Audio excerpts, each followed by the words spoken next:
ကျမကြီးပြင်းလာတာကရန်ကုန်မြို့မှာဆိုပေမဲ့အမေရဲ့ဆွေမျိုးတွေကဝေးလံခေါင်ပြလာတဲ့တောရွာလေးတွေမှာနေကြတာပါအဲ့ဒီရွာကအဖွားစီကိုကျမမရောက်ဖြစ်တာ10နှစ်တောင်မှကြော်ခဲ့ပါပြီတမနေ့မှာတော့ဒေါ်လေးစီကနေဖုံးဝင်လာခဲ့တယ်မိသက်ကြီးနဲ့အဖွားဆုံးသွားပြီသမီးကြီးအဲ့ဒီစကားကိုလည်းကြားလိုက်ရတော့ကျမရဲ့ကဘာကြီးပြိုကျသွားသလိုခံစားလိုက်ရတယ်ဘာနဲ့အခြေချကြီးဝိတ်ကွာနေခဲ့ပေမဲ့အဖွားကိုကျမအယမ်းချစ်ခဲ့တာပါအတူပါကိုသွားဖို့ကျမတို့ချက်ချင်းပဲခရီးထွက်ခဲ့ကြတယ်။ရောက်ကိုလည်းရောက်တော့ထူခြားလာတဲ့တိတ်ဆိတ်မှုကြီးကစီးကျုံနေတယ်။အိမ်မှာလူတွေစီကားနေပေမဲ့ဘယ်သူမှကြဲကြဲလောင်လောင်စကားမပြောရကြဘူး။ဘွားရဲ့ခေါင်းတလားကိုငေးကြည့်နေရင်းနဲ့အဖွားရဲ့လက်ချောင်းလေးတွေအနှဲငယ်လှုပ်သွားသလိုကျမမှခံစားလိုက်ရပါတယ်။ကျမလည်းလက်ပြီးတော့နောက်ဆုံးလိုက်မိတယ်။ဒေါ်လေးအဖွားလှုပ်သွားသလိုပဲ။ဒေါ်လေးကပြုံပြီးတော့ခေါင်းခါပြတယ်။သမီးခရီးပန်းလာလို့စိတ်ထင်နေတာနေမှာပါ။ကျမလည်းဘာမှအဆက်မပြောဖြစ်တော့ပါဘူးအဲ့ဒီညကအားလုံးဟာဘုရားရှိခိုးမေတ္တာပို့ကြတယ်ည7နာရီလဲရောက်တော့ကျမလည်းအဖွားရဲ့ကံအောင်လေးထဲမှာအိပ်ဖို့ဆုံးဖြတ်လိုက်ပါတယ်မျက်စိမိတ်လိုက်တာနဲ့ဖနက်တန်လိုတစ်ဖက်ဖက်ဆိုတဲ့အတန်တစ်ခုကိုခန္ဓာကနားစကီကနေနီနီကကက်ကြားလိုက်ရပါတယ်ဆွေမျိုးတွေတဲကတရားရောက်နုံးနေတာလို့ပဲထင်ခဲ့တာပါဒါပေမဲ့တည်င်းပေါင်းကနေချောက်ကြည့်လိုက်တော့ဘယ်သူမှရှိမနေပါဘူးရုတ်တရက်တကားခောက်တန်လဲကြားလိုက်ရတယ်မိသက်လူကြီးလာပြီမဲ့ရင်းနှီးနေတဲ့တန်တခုဒါအဖွားရဲ့တန်ပဲကျမတကူလုံးအိတ်ဆက်တောက်တင်သွားခဲ့တယ်နောက်တစ်ခါထပ်ကြားရပြန်တယ်မိသက်မြေးလေးအဲ့ဒီစကားကိုလည်းကြားလိုက်ရရောကျမမှမျက်ရည်တွေလွတ်လို့စီးကြလာခဲ့ပါတယ်အပြင်ကဘယ်သူမှမကြိုက်ဘဲနဲ့တကားကတဖြည်းဖြည်းနဲ့ပွင့်လာခဲ့တယ်အိတ်ဆက်နေတဲ့လေစိမ်းတွေဟာကန်ထဲကိုတဝဲဝဲနဲ့ဝင်လာတယ်စက်ကြံလာရဲ့ဆုံးမှာဖြူရောင်ဝတ်စုံနဲ့ဟောက်တရောင်ရက်နေပါတယ်စပင်ဖြူတွေကဖားရရချထားပြီးသူမကကျမစီကိုတပီးပီးနဲ့လက်ကြည့်လာခဲ့ပါတယ်ဟုတ်ပါတယ်ဒါအဖွားပဲဒါပေမဲ့အဖွားရဲ့မျက်လုံးတွေကမျက်ဖြူမပါပဲအနဲ့ရောင်တက်တက်တွေဖြစ်နေခဲ့တယ်အဖွားကဘာစကားမှတော့မပြောဘူးပြုံးုံလေးပဲပြောပြလိုက်ပါတယ်ခဏနေတော့အဖွားကအိမ်နောက်ဖေးကညောင်ပင်အိုကြီးစီကိုလက်ညှိုးထိုးပြလိုက်တယ်ပြီးတော့တပီးပီးနဲ့လေထဲမှာပျောက်ကွယ်သွားခဲ့ပါတယ်မနေ့မိုးလေးတော့အဲ့ဒီကြောင်ကိုဒေါ်လေးကိုပြောပြလိုက်ခဲ့တယ်ဒေါ်လေးကတစ်ချက်စဉ်းစားလိုက်ပြီး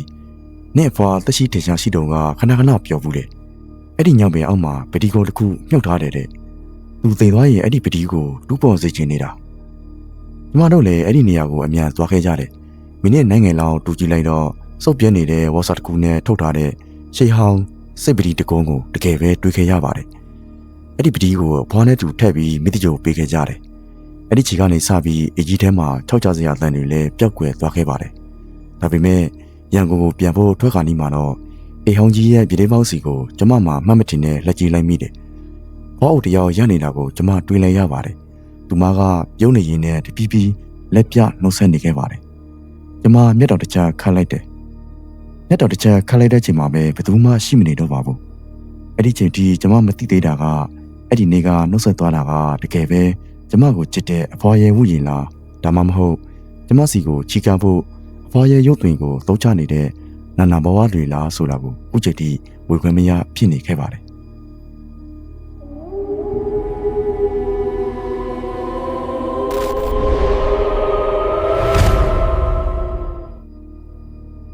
ဒီနေ့ချိန်ထိအဲ့ဒီညကပြစ်ပြက်လေးကိုပြန်တွေးမိတိုင်းကျမတကူလုံးကြက်တီတွေဖြန်းဖြန်းထားလာနေတော့မှာပဲဒါဟာလုတ်ချံဖန်တီးထားတဲ့ဆက်လန်တပုံမဟုတ်သလိုကျမရဲ့ဒီဖြစ်ရမှန်လေးကိုယုံပေးပါလို့လည်းအတင်းကြပ်မတောင်းဆိုလို့ပါဘူးကျမဂတိပေးနိုင်တာတခုကတော့ဒါဟာကျမကိုယ်တိုင်ကြိုတွေးခဲ့ရတဲ့အဖြစ်အပျက်လေးတခုဖြစ်ခဲ့ပါတယ်ကျမရဲ့နာမည်ကတော့တီလီလို့ခေါ်တယ်အသက်ကတော့24နှစ်ကျော်ပါပြီစုညံတန်တွေမိကုံငွေးတွေနဲ့နေ့စဉ်စိတ်ဖိစီးမှုတွေပြင်းနေနေတဲ့ရန်ကုန်မြို့ကြီးမှာကြီးပြင်းလာခဲ့တဲ့သူပါအလုတ်ကင်နဲ့မိသားစုပြဿနာတွေဇက်တိုက်ဆိုသလိုကြိုလာရတဲ့အခါစိတ်အေးချမ်းမှုရောက်လို့ရညာဆိုပြီးနေကအတော်ဖြစ်တဲ့သူရဲ့အတော်လေးခေါင်တဲ့ရွာလေးတရွာစီကိုခဏသွားနေဖို့ကျမဆုံးပြန်ခဲ့ပါတယ်လူတွေကတော့အဲ့ဒီနေရာမျိုးမှာမှတကယ်စိတ်အေးချမ်းမှုဆိုတာကိုရှာတွေးနိုင်လိမ့်မယ်လို့ပြောကြပါတယ်။ဒါပေမဲ့ကျမကိုစောက်ကြုံနေခဲ့တဲ့တိတ်ဆိတ်ကြီးကဒီမျိုးကြီးဖြစ်နေမယ်ဆိုတာကိုကျမမှအဲ့ဒီချိန်တုန်းကကြုံမသိခဲ့ပါဘူး။ရွာလေးကတိတ်ဆိတ်လွန်လာပါတယ်။အရန်ကမှတိတ်ဆိတ်လွန်နေတာပါ။ညနေ6နာရီထိုးလာနဲ့အပြင်မှာလူသူအရေးရောင်တော့လုံးဝမတွေ့ရတော့ပါဘူး။ပြည်ပေါင်းတွေအကုန်လုံးပိတ်တကားတွေကိုသွက်ခတ်ထားကြတယ်။နေကရွာတွေရဲ့ဒလေးကဒီလိုပဲလာလို့ကျမမှတွေးနေခဲ့မိပါတယ်။ဒါပေမဲ့ရွာကိုရောက်ပြီးဒုတိယမြောက်နေ့မှာပဲ တက်ရွယ်ရနေပြီဖြစ်တဲ့ဖောက်ဦးတရားကကျမစီကိုရောက်လာခဲ့တယ်။သမီးညတကောင်ရ12နာရီတိတိမှာရွာသေးက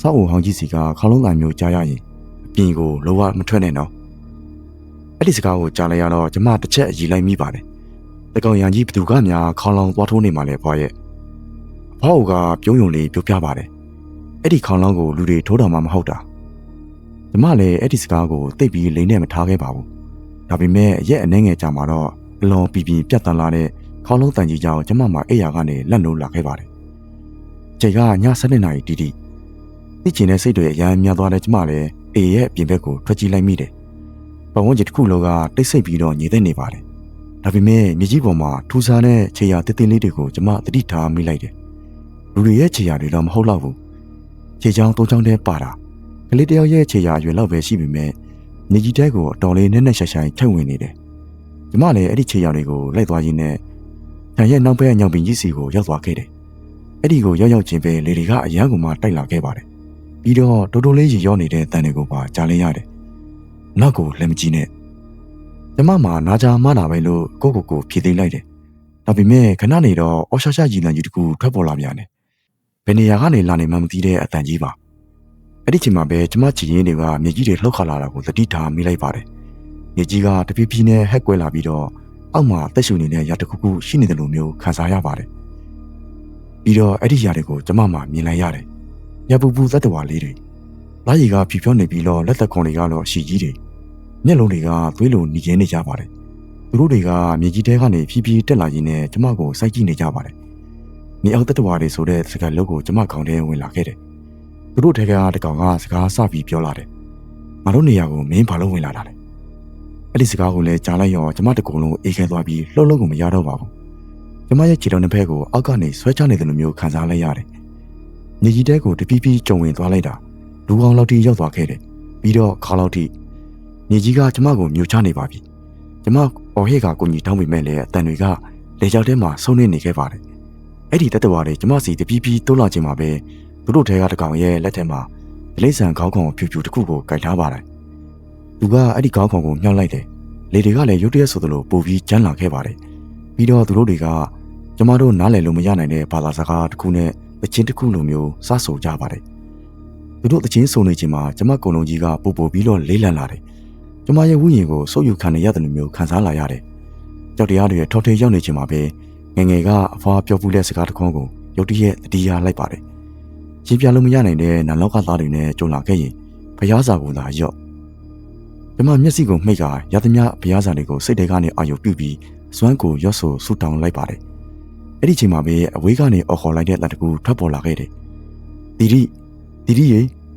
ဒါဟာဒေါ်လေးရဲ့တန်ပဲအဲ့ဒီတန်နဲ့တူအားပြင်းလာတဲ့လေစင်နှမောက်တကူပောက်ကွဲထွက်သွားသလိုဝုန်းကနေမြည်သွားခဲ့ပါတယ်။ကျမမှာမျက်လုံးကိုဖွင့်ကြည့်လိုက်တော့အဲ့ဒီသက်တော်တွေတကောင်မှမရှိတော့ပါဘူး။မြေကြီးပေါ်ကအက်ကွဲကြောင်ကြီးတွေလည်းလုံးဝပိတ်ဆို့သွားပြီးကျမကညောင်မင်းကြီးရဲ့အောက်မှာတတိလက်လော့လက်ကျနေခဲ့တာပါ။နောက်နေမနေ့မှာတော့ရွာကလူကြီးတွေကရှေးဟောင်းပုံပြင်တစ်ခုကိုပြောပြကြတယ်။အဲ့ဒီတအုံနာကနေရာမှာမြေအောက်သက်တော်တွေနေထိုင်လာခဲ့တာကြာပြီတဲ့။သူတို့တွေကလူတွေကိုရန်ကားပြီးဒုက္ခပေးလို့မရှိပါဘူး။ဒါပေမဲ့ခေါလုံးတန်မြည်တဲ့ချိန်မှာသူတို့နေရာကိုကျူးကျော်လာတဲ့လူတွေရှိရင်တော့လူပြည်ကိုပြန်လာခွင့်မရတော့အောင်အဲ့ဒီလူကိုအပြီးပိုင်ခေါ်သွားတတ်ကြတယ်လို့ဆိုကြပါတယ်။အဲ့ဒီချိန်ကနေစပြီးည7:00နာရီရောက်ရင်ကျမမှာဘယ်တော့မှပြင်မထွက်ရဲတော့ပါဘူး။ပြီးတော့အဲ့ဒီနေရာမှာစိတ်အေးချမ်းမှုဆိုတာကိုလည်းစိုက်ပြီးတော့ရှောင်ပွေပဲနဲ့ရန်ကုန်မြို့ကိုပဲပြန်လာခဲ့ဖြစ်ပါတယ်။ဘာလို့လဲဆိုတော့တခါတလေမှာ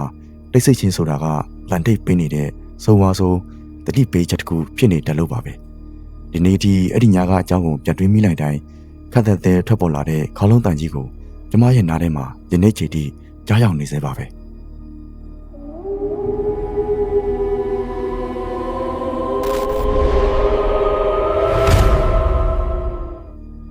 ဒီဇက်လန်လေးကတော့ကျမဘဝမှာကြိုတွေးခရသမျှထဲမှာအကြောက်ဆုံးနဲ့လက်ထိတ်စရာကောင်းဆုံးကိုတွေးဖြစ်ရမှန်လေးပါအခုချိန်ဒီပြန်တွေးလိုက်တိုင်းကြက်တီထားရလောက်အောင်ကြောက်ဖို့ကောင်းလုံးလို့ပရိသတ်တွေလည်းညှောက်ဝေပေးလိုက်တာပါကျမရဲ့နာမည်ကတော့မေသူလို့ခေါ်ပါတယ်အဲ့ဒီတော့ကကျမရဲ့တက်မှာ20ကျော်လောက်တော့ရှိနေပါပြီကျမတို့မျိုးနဲ့နည်းနည်းလှမ်းတဲ့တခြားမျိုးနယ်ကကိုစုံဆိုင်လေးတစ်ခုမှလုံးလုံးနေတဲ့ချိန်ပေါ့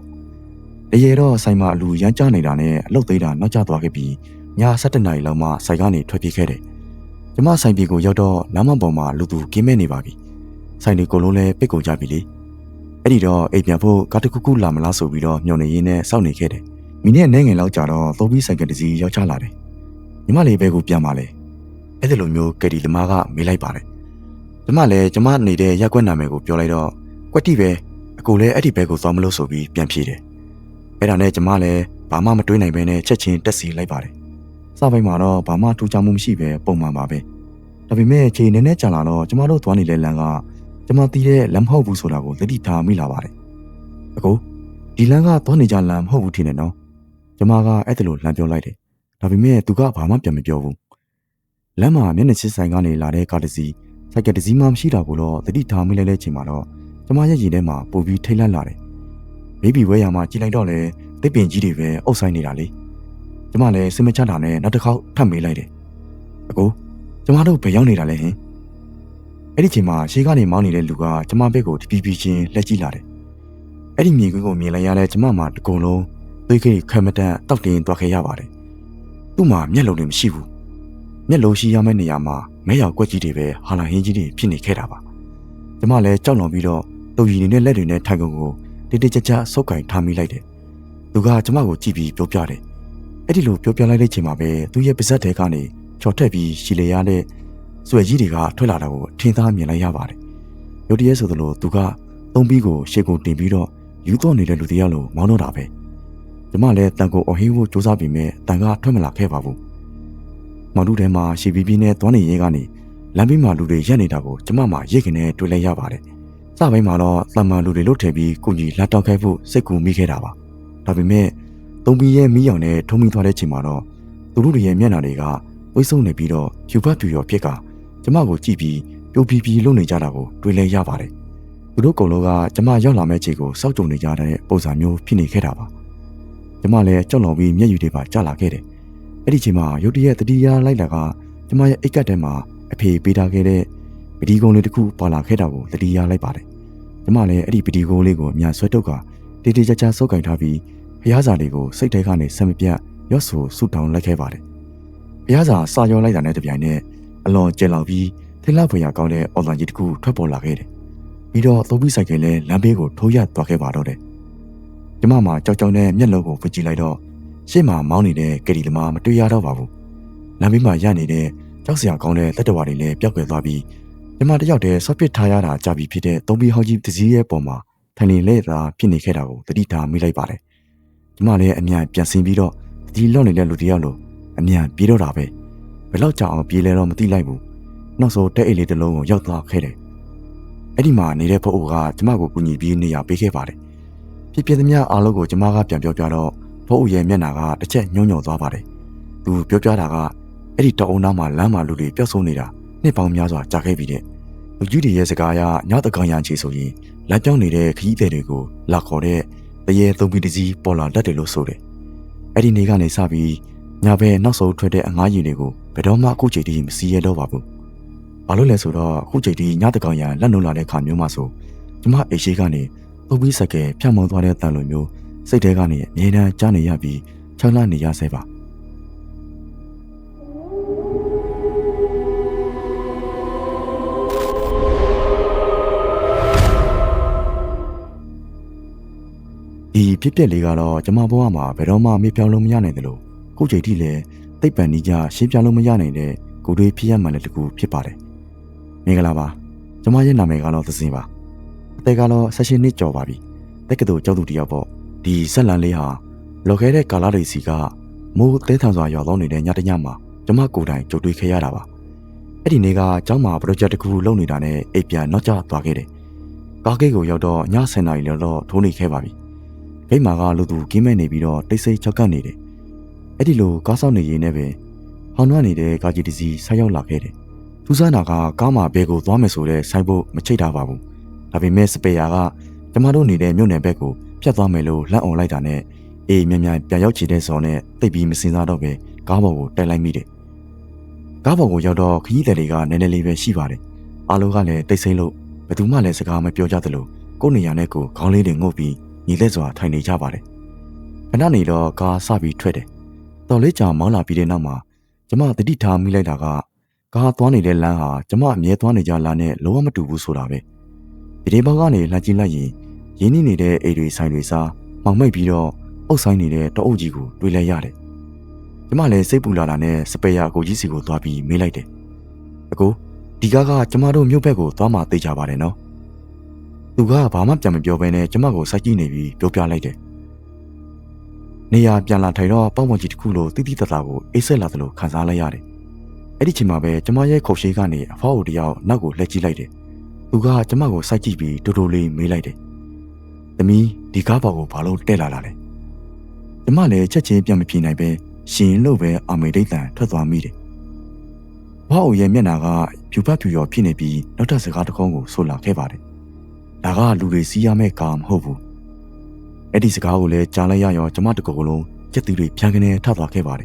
။ဘာစကားမှမပြောနိုင်သေးခင်မှာပဲတခြားခရီးသည်တွေအားလုံးကလည်းတယောက်ပြီးတယောက်ခေါင်းတွေမော့လာကြတယ်။အဲ့ဒီတော့မှသူတို့အားလုံးရဲ့မျက်နှာတွေကဖြူဖတ်ဖြူရောဖြစ်နေကြပြီးတချို့ဆိုရင်သွေးတန်ရဲရဲနဲ့ဒဏ်ရာတွေဘလဘဝဖြစ်နေတာကိုထိတ်လန့်ဖွယ်ရာတွေ့လိုက်ရပါတယ်။သူတို့တွေကတာမန်လူတွေနဲ့လုံးဝမတူဘူး။ဝိညာဉ်တွေဆိုတာကိုကျမမှသိချာသိလိုက်ရပါပြီ။ကျမမှအရန်ကိုကြောက်လန့်နေပြီးတုံရင်လာခဲ့တယ်။ကားဆရာကိုမှန်ကနေလှမ်းကြည့်လိုက်တော့ပိုပြီးဆိုးသွားခဲ့တယ်။မှန်ထဲမှာကားဆရာရဲ့မျက်နှာကမရှိဘဲနဲ့မဲမဲတံရိတ်ကြီးတစ်ခုပဲတွေ့လိုက်ရပါတယ်။ကျမလည်းဘာလို့ရမှန်းမသိပဲမျက်စိကိုတင်းတင်းမှိတ်ကဖျားစာတွေပဲဆမ်မပြတ်ရွတ်ဆုံနေခဲ့မိပါတယ်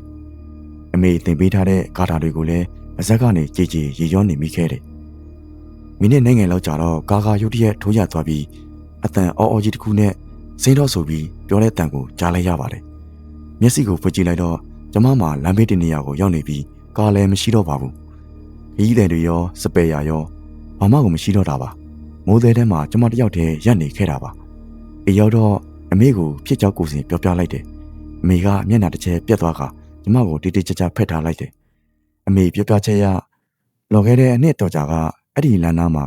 ခီးလေတေကားတစ်စီးကြောက်တယ်ကြောက်ဘူးတဲ့အဲ့ဒီကားပေါ်မှာပါလာတဲ့လူအလုံးတယောက်မှအသက်မရှိခဲ့ဘူးလို့ဆိုတယ်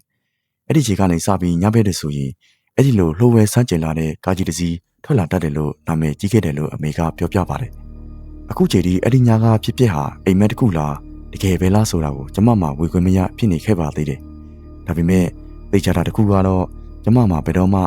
ညဘက်နောက်ဆုံးထွက်တဲ့ကားလေးကိုမစီးရတော့ဘူးဆိုတာပါပဲဘာလို့လဲဆိုတော့နောက်တစ်ခါဆိုရင်ကျမမှအဲ့ဒီကားပေါ်ကနေပြန်ဆင်းခွင့်ရချင်မှရတော့မှာမို့လို့ပ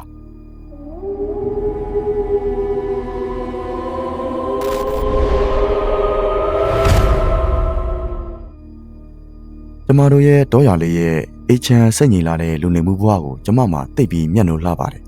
မနေ့မိုးလင်းတာနဲ့မိဘတွေနဲ့တူလဲတဲ့ဆင်းကုညီလုတ်ကင်ပေးပြီးညနေမိုးချုပ်တာနဲ့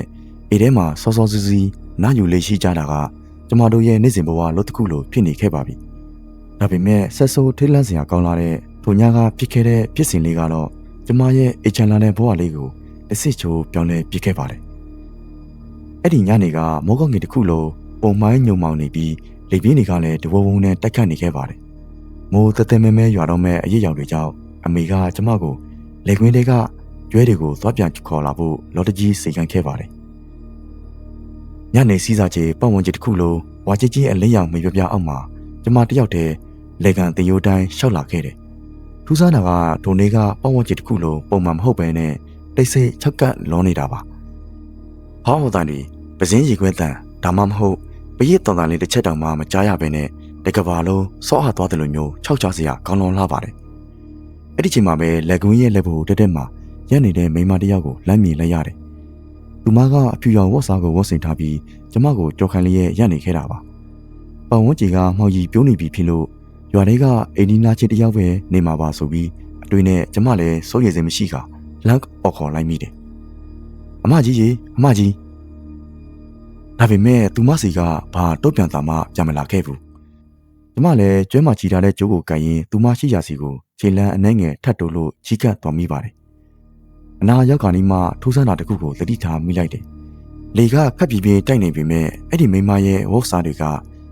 တောက်ရုပ်တရုပ်လိုမတ်မတ်ကြီးတောက်တောက်ကြီးဖြစ်နေခဲ့တာပါ။နှလုံးသားထဲမှာအိတ်စိမ်းလာတဲ့ကြောက်တရားကဝုန်းကနေထလာတာကြောင့်မရေတရေနဲ့နောက်တစ်ကြိမ်ထပ်ခေါ်လိုက်မိတယ်။အဲ့ဒီချိန်မှာတော့သူမကဖြည်းဖြည်းချင်းလှည့်ပြန်ကြည့်လာခဲ့ပါတယ်။အဲ့ဒီခိုက်တာမှာပဲကျမရဲ့သွေးတွေကအေးခဲသွားပြီးနောက်ကိုလက်ပြက်ကလဲကျသွားခဲ့ရပါတယ်။သူမရဲ့မျက်နှာကဖြ ဖြူဖတ်ဖြူရောပြည့်နေပြီးတော့မျက်လုံးတွေလည်းမရှိပါဘူးကျမမှာကြောက်လန့်တကြားအော်ဟစ်ရင်လက်ထဲမှာရွဲကိုကြည်ထားတဲ့ကျိုးကိုလှော့ချပြီးအေရှိယာဘဲကိုတက်လူကလှက်ပြေးလာပါတော့တယ်နောက်ကိုတစ်ချက်လေးတောင်မှကျမမှာကြောက်ကလက်မကြည့်ရဲတော့ပါဘူးဒါပေမဲ့ကျမပြင်းနေတဲ့နောက်ကနေတကုတ်ကုန်းနဲ့လိုက်ပါလာတဲ့ခြေတံပြင်းပြင်းတွေကိုတော့အတိုင်းသားကြားနေရပါတယ်ဒီဆိုတယောက်ကကျမကိုမိတော်မတက်အမိလိုက်နေတယ်လို့မျိုးခံစားရပါတယ်အေဒီကားဝါကိုရောက်တဲ့အထိသက်ရှူဖို့တောင်မှမေးလျော့နေခဲ့ပြီးကြောက်တဲ့စိတ်ကြောင့်တကုံလုံးတုပ်ယူနေခဲ့ရတယ်ပြည်သူများအကြောင်းစုံကိုအေကအဖိုးကိုငုံယူပြီးတော့ပြောပြလိုက်တော့အဖိုးကညီသက်စွာနားထောင်နေပြီးတက်ပြင်းချကစကားဆက်ပြောပါတယ်ဒီရွာမှာညဘက်လို့ဆိုလူတွေမသွားရဲတဲ့အမောင်ဘက်ချမ်းနေရာတချို့ရှိတယ်ငါမြည်အဲ့ဒါကလူသားတွေမြင်တွေ့လို့မရနိုင်တဲ့တခြားလောကကတတ္တဝါတွေရဲ့ကျက်စားတဲ့နေရာပဲနောက်တစ်နေ့မှာတော့ရွာကလူကြီးတချို့နဲ့တူအဲ့ဒီလက်ကွင်းပစ္စည်းကိုကျမတို့ပြန်သွားခဲ့ကြတယ်ထူးဆန်းတာကအဲ့ဒီနေရာမှာဘယ်သူမှမတွေ့ရတော့ပါဘူးဒါပေမဲ့အဲ့ဒီမင်းမပြူကိုမြင်လိုက်ရတဲ့လက်ကွင်းလက်ဘိုကိုရဲ့တက်တက်မှာတော့မြည်ကြီးတက်ကိုကြုံဝင်နေတဲ့ခြေရာတစ်ခုကိုတွေ့လိုက်ရပါတယ်အခုချိန်ထိနှစ်တွေဘယ်လောက်ပဲကြာနေပြီစေဦးတော့အဲ့ဒီလက်ကွင်းသားကပြတ်သွားလိုက်တဲ့ခြေတိုင်းလက်ကွင်းပြင်ကြီးရဲ့လက်မှာကြော်ခိုင်ပြီးရက်နေတဲ့မျက်နှာမရှိတဲ့ဖြူရောင်ဝတ်ဆင်တဲ့မိန်းမကြီးကိုပြန်လည်မြင်အောင်ပြီးဒီနေ့ချိန်ထိစိတ်ထဲကနေကြောက်လန့်နေရဆဲပါပြီးတော့အဲ့ဒီညကကျမတကယ်တမ်းမြင်တွေ့ခဲ့ရတာကဘာလဲဆိုတာကိုလည်းဒီနေ့ချိန်ထိကျမကိုယ်တိုင်ဝေခွင့်မရနိုင်တဲ့ဥစ္စာတစ်ပုဒ်ပဲကြာရင်းနေခဲ့ပါတော့တယ်ကျမရဲ့နာမည်ကတော့မေသူစင်လို့ခေါ်ပါတယ်အသက်ကတော့26နှစ်ရှိပါပြီကျမမျိုးသားကိုမင်းသူကတော့ကောင်းမောင်းတဲ့လုံးနဲ့တက်ငွေဝမ်းကြောင်းပြုံးနေတဲ့သူတစ်ယောက်ပေါ့ကျမတို့ဇနီးမောင်နှံဟာရိုးရိုးသားသားအေးချမ်းချမ်းပဲနေတိုင်လာခဲ့ကြတာပါအဲ့ဒီညကဖြစ်ပျက်ဟာကျမတို့နှစ်ယောက်လုံးတိမ်မင်းနဲ့လက်တကန်းလို့ထိရောက်သွားခဲ့ရတဲ့ညတညဆိုရင်လည်းမမားပါဘူးဖြစ်ပျက်ကတော့ကျမတို့ဇနီးမောင်နှံနယ်ဘဲကဒေါ်လေးတို့အိတ်စီကိုပစ္စည်းတွေသွားပို့ပြီးပြန်มาစားခဲ့တာပါပစ္စည်းတွေချစကားတွေပြောရင်းနဲ့မိုးကလည်းချုပ်နေပြီးမိုးသက်မုန်တိုင်းကလည်းတသက်မဲမဲရွာချလာပါတယ်မိသူဒီဒေါ်လန်ကနေပဲငါမောင်းလိုက်တော့မယ်ဒါမှအေကိုအမြန်ဆုံးပြန်ရောက်မှာကိုမင်းသူကကောင်းမောင်းကြီးနဲ့ဘေးဘီမှာတစ်ပင်ကြီးတွေအုပ်ဆိုင်နေတဲ့ဒေါ်လန်ချင်းလေးတစ်ခုဘက်ကိုလက်ညှိုးထိုးပြလိုက်တယ်အမှန်တိုင်းပြောပြရရင်စကလေးကကျမစိတ်ထဲကနေတားချင်နေမိတာပါဒါပေမဲ့မိုးကလည်းအရန်ကိုသဲနေတော့အေကိုအမြန်ပြန်ချင်တာနဲ့ဘာမှမပြောဘဲခေါင်းငိမ့်လိုက်မိတယ်ဒေါ်လန်တဲ့ကိုရောက်လာလေပတ်ဝန်းကျင်တစ်ခုလုံးကမြူနှင်းတွေမဲမောင်ပိတ်နဲ့လာပါတယ်ရှေ့ကိုသေချာမမြင်ရတဲ့အထိဖုံးလွှမ်းလာခဲ့ပါတယ်ကောင်းပေါင်းရင်းနဲ့စိတ်ထဲမှာတမျိုးကြီးဖြစ်လာပြီးဘေးရဲ့ပတ်ဝန်းကျင်ကိုသတိထားကြည့်လိုက်ပြီးတော့ကိုမင်းသူကျမတို့ဒီလမ်းကိုပဲပတ်ချက်လဲဖြတ်မိနေတာခဏခဏရှိနေပြီနော်ကျမကအတန်တုံတုံနဲ့လှမ်းပြောလိုက်တော့ကိုမင်းသူကဘာမှပြန်မပြောပါဘူးဒါပေမဲ့သူ့မျက်နှာကိုကြည့်လိုက်တာနဲ့တင်သူလဲသူ့လို့ချောက်ချားနေပြီဆိုတာကိုသိတာနေပါတယ်အဲ့ဒီချိန်မှာပဲစိုးစိုးချင်းတွေတခုဆက်ရောက်လာခဲ့ပါတယ်ကားဆဲကဝုန်းကနေထိုးရသွားပြီးကောင်းမီတွေကုန်တပြိုင်နက်တည်းမိတ်တုံနဲ့ငြိမ်းသွားခဲ့ပါတယ်ကိုမင်းသူကကားပေါ်ကနေဆင်းပြီးအင်ဂျင်ဘုတ်ကိုဖိစစ်နေတဲ့အချိန်မှာဒေါ်နဲ့ကြီးတဲ့ကနေထူးထူးဆန်းဆန်းအတန်တွေကြားလာရပါတယ်ပြီးတော့လူအများကြီးတယောက်နဲ့တယောက်ဒီတိုပြောနေတဲ့အတန်ကိုကြားလိုက်ရတယ်ကိုမင်းသူဟိုမှာကြီးလိုက်စမ်းလင်းရတကူတွေ့တယ်ရွာတရွာလို့ထင်တယ်ကျမမှာဝမ်းသာအားရနဲ့လက်ညှိုးထိုးပြပြီးအလင်းရောင်ရှိရာရွာလေးစီကိုရောက်သွားခဲ့ရပါတယ်ဒါပေမဲ့အဲ့ဒီရွာတဲ့ကိုချေချာမိလဲတဲ့ချိန်မှာပဲဒီကုံလုံးသွေးဆုပ်သွားတယ်လို့ခံစားလိုက်ရတယ်ရွာကြီးတစ်ခုလုံးကတုတ်တန်စားပြင်လို့တိတ်ဆိတ်လောနေပါတယ်အေဒီကလည်းရှေးအောင်တက်တာအေကြီးတွေလူဆန်းစုံကတော့အေရှိမှလူတွေရက်နေကြတယ်ဒါပေမဲ့ဘယ်သူမှစကားမပြောကြဘူးကျမလည်းကြောက်ကြောက်လန့်လန့်နဲ့ကိုမင်းသူရဲ့လက်ကိုတင်းတင်းကြပ်ကြပ်စောက်ကင်ထားမိတယ်အဲ့ဒီချိန်မှာပဲတက်ကြီးကြီးဖောက်အုပ်တယောက်ကကျမတို့စီကိုဖြည်းဖြည်းချင်းရှောက်လာတယ်အဖွားခင်ဗျာကျွန်တော်တို့ကားပြက်သွားလို့ပါဒီညလောက်ဒီရွာမှာတက်ခုတ်ခွင့်ပြုပါလို့ကိုမင်းသူကရိုးရိုးသေးသေးတောင်းပန်ရှာတယ်ဖွားကြီးကပြုံးပြလိုက်ပြီးရတာပေါ့တဲချင်ရင်တော့ရပါတယ်အဲ့ဒီစကားကိုကြားလိုက်ရတဲ့ချိန်မှာပဲကျမတို့ဟာဝမ်းသာအားရနဲ့ဖွားကြီးခေါ်ရစီကိုလိုက်သွားရင်းနဲ့ရွာတွေကလူတွေကိုသတိချကြည့်လိုက်ပြီးတော့ကျမတို့တမန်လူတွေကြားတဲ့ကိုရောက်နေတာမဟုတ်ဘူးဆိုတာကိုသိချာသိသွားခဲ့ပါတယ်အေတွေရဲ့ရှေ့မှာရက်နေတဲ့လူတွေကတမန်ပုံစံမဟုတ်ဘဲနဲ့ဖြူဖတ်ဖြူရောဖြစ်ပြီးမျက်တော်မခတ်ပဲစိုက်ကြည့်နေကြပါတယ်ကိုမင်းသူကျမမှာငိုတံပါကြီးနဲ့တိုးတိုးလေးကပ်ပြောလိုက်တယ်ကျမတို့လက်ပြန်ရအောင်ဒီမှာတခုခုမားနေပြီသိချတယ်ကျမတို့ခြေလမ်းတွေနောက်ဆုတ်ဖို့ပြင်နေတဲ့ချိန်မှာပဲ ရွာထဲကလူတွေရဲ့ကြီးကချက်ချင်းပြောင်းလဲသွားတယ်ရန်လုံနေတဲ့ကြီးတွေပြီးတော့ငှက်မော်ခေါင်းပါနေတဲ့လာရွဲတွေလိုမျိုးကြီးမျိုးတွေပြောင်းလဲသွားခဲ့တယ်အဲ့ဒီနောက်မှာတော့နာကောက်တဲ့ကိုပုတ်စော်နံနေတဲ့အနက်တစ်ခုရှေခုံနဲ့ဝင်လာခဲ့ပြီးတူနဲ့ပြောနေတဲ့တန်တွေကလည်းကျေလောင်လာခဲ့ပါတယ်ချက်ချင်းဆိုသလိုရွာထဲကနေတန်တွေစူညာစာထွက်ပေါ်လာပြီးလူသားတွေလက်ဆက်ကြီးတွေကက်ခဲစားသွားရတော့မယ်ဆိုတဲ့တန်ကြီးထွက်ပေါ်လာခဲ့ပါတယ်ကျမတို့လည်းအော်ဟေးကဂုံမေးသူရဲ့လက်ကိုဆွဲပြီးတော်အလန်တိုင်းနောက်လက်ကတက်လူပြေးခဲ့ရပါတော့တယ်နောက်ကနေသွေးပြက်စရာကောင်းလာတဲ့တဟားဟားကြီးတန်ကြီးတွေအော်ဟေးတန်တွေထက်ချက်မကွာလိုက်လာခဲ့ပါတယ်သူတို့ကဘယ်လိုမျိုးလဲဆိုတော့တစ်ပစ်ပေါ်ကနေဆင်းလာလိုက်ခေါင်းမုံပေါ်ကနေခိုးချလိုက်နဲ့ကျမတို့ရှေ့မှာတင်ရုတ်တရက်ကြီးဝေါကနေပေါ်လာလိုက်နဲ့ကျမမှာကြောက်လန့်ပြီးငိုယိုကတက်ရှိဖို့တောင်မှမေလူမတက်ပြေးနေမိပါတယ်။အညာတော့ငါတို့မှတက်ရှိဖို့လမ်းရှိတော့ဘူးလို့စိတ်ထဲမှာလောဝလက်လျှော့လိုက်တဲ့ချိန်မှာပဲမောင်တဲကနေလက်တစ်ဖက်ကကျမတို့နှစ်ယောက်လုံးကိုချိုးပုတ်ကြီးတစ်ခုစီကိုဆွဲသွင်းလိုက်ပါတော့တယ်။ကျမမှာလက်အောင်မလို့လုံနေတော့မှပဲလျှက်စစ်မိအေးလေးကိုကြိုက်ထားတဲ့ဖုတ်အုပ်တစ်ယောက်ကိုတွေ့လိုက်ရတယ်။ယောဂီအင်ကြီးကိုဝတ်ဆင်ထားပြီးမိတ်ဆွေပြူနဲ့ဖုတ်အုပ်ကသူ့နှကန်းကိုလက်ညှိုးကပ်ကပြလိုက်တယ်။မသိချင်ရင်တန်လုံးဝမထွက်နဲ့ဖုတ်အုပ်ကကျမတို့ကိုတောနယ်ထဲကနေမြေကံပေးမှာရှိနေတဲ့သူ့ရဲ့တဲအိုလေးစီကိုခေါ်သွားပေးတယ်။အဲ့ဒီတဲအိုလေးရဲ့ပတ်လည်မှာတော့ချင်းတွဲတွေမရုပ်သီးတွေဖျားပုံတော်တွေနဲ့အဆောင်တွေဝင်နေအောင်ချိတ်ဆွဲထားပါတယ်။အဲ့ဒီရွာကကဝေတွေဖုတ်ကောင်တွေစုဝေးနေတိုင်းတဲ့ရွာဒီတော်လန်တဲ့လမ်းမဝင်လာတဲ့သူတွေကိုသူတို့ကဘယ်တော့မှလွတ်မပေးဘူး။ဘိုးကတကားတွေကိုတိတိကျကျပိတ်ရင်ပြောပြလိုက်ပါတယ်။ကျမတို့အဲ့ဒီတညလုံးတဲအိုလေးထဲမှာကြောက်လန့်နဲ့ပဲပုံနေခဲ့ကြပါတယ်။မိုးလီလို့နေရောက်ကြီးဖြန်ချလာတဲ့ချိန်မှာပဲကျမတို့တဲပြင်ဘက်ကိုထွက်လာရဲကြတယ်။ပြီးတော့အဖိုးနဲ့တူမင်းညာကရွာကြီးရှိရာစီကိုသွားကြည့်လိုက်တဲ့အခါမှာတော့ဘုရားကြီးဘာမှမရှိပါဘူး။မြင်သမျှအိမ်တွေဈေးဆိုင်တွေလူတွေကိုတယောက်မှမတွေ့ရတော့ပါဘူး။မင်းညာကရွာကြီးတစ်ရွာလုံးဟာသေတဲ့ရည်တော်သလိုလုံးဝပျောက်ကွယ်သွားခဲ့ပါတယ်။အဖိုးကကျမတို့ကိုလမ်းမကြီးရောက်အောင်လမ်းပြလိုက်ပို့ပြီးကျမတို့ကာနာရောက်လို့လက်ကြည့်လိုက်တဲ့ချိန်မှာအဖိုးကိုလုံးဝမတွေ့ရတော့ပါဘူး။ဒီနေ့ချိန်ဒီကျမတို့လင်မယားမှာတွေးနေမိတာတခုကအဲ့ဒီဖိုးဟာလူလားဒါမှမဟုတ်နာဘဝလားဆိုတာကိုခုချိန်ထိတွေးလို့လုံးဝမရနိုင်သေးပါဘူး